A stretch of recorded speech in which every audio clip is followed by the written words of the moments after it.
Hey, my reactor, so I'm back with Women of the Bible. Hannah. Her character, provoked by another woman's malice, she refused to respond in kind. Instead, she poured out her hurt and sorrow to God, allowing Him to vindicate her. Her sorrow to be taunted and misunderstood, her joy to proclaim God's powers and goodness, His habits of raising the lowly and humbling the proud.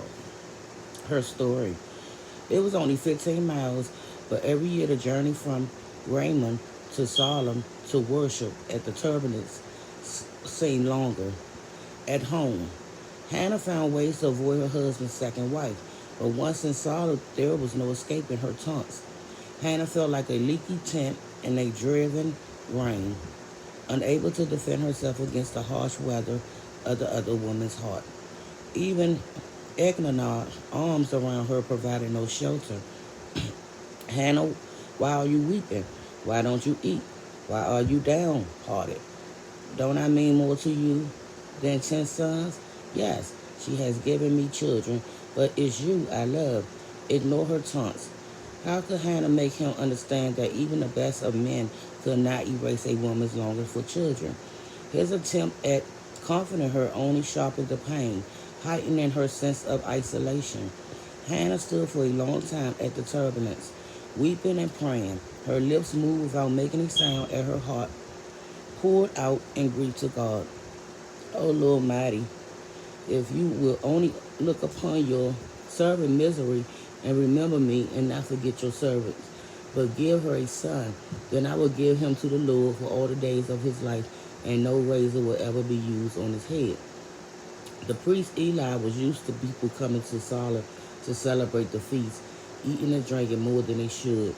Watching Hannah from his chair by the doorpost of the temple, he wondered why her shoulders were shaking, her lips moving without making a sound. She must be drunk, he concluded. So he interrupted her silent prayer with a rebuke. How long will you keep on getting drunk? Get rid of your wine. Not so, my lord, Hannah defended herself. I am a woman who is deeply troubled. I had not been drinking wine or beer. I was pouring out my soul to the Lord. Do not take your servant for a wicked woman. I have been praying here out of my great anguish and grief. Satisfied by her explanation, Eli blessed her, saying, May the Lord grant your request. Early the next morning, Hannah and Elkanah returned to their home in Raymond, where Hannah at last conceived. Soon she held against her shoulder the tiny child she had yearned for, the child she had dedicated to God. After Samuel was weaned, she would take him to Eli at Shalom like Jochebed, placing the child Moses into the waters of the Nile as though into God's own hand. She would surrender her child to the priest's care. Eventually, Hannah's boy will become Israel's last judge as well as a prophet and priest. His hands will anoint both Saul and David as Israel's first kings.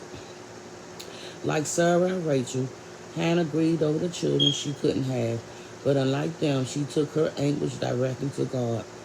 Misunderstood by both her husband and her priest, she could easily have turned her sorrows on herself or others, becoming bitter, hopeless, or vindictive. But instead of merely pitying herself or responding in kind, she poured out her soul to God, and God graciously answered her prayer.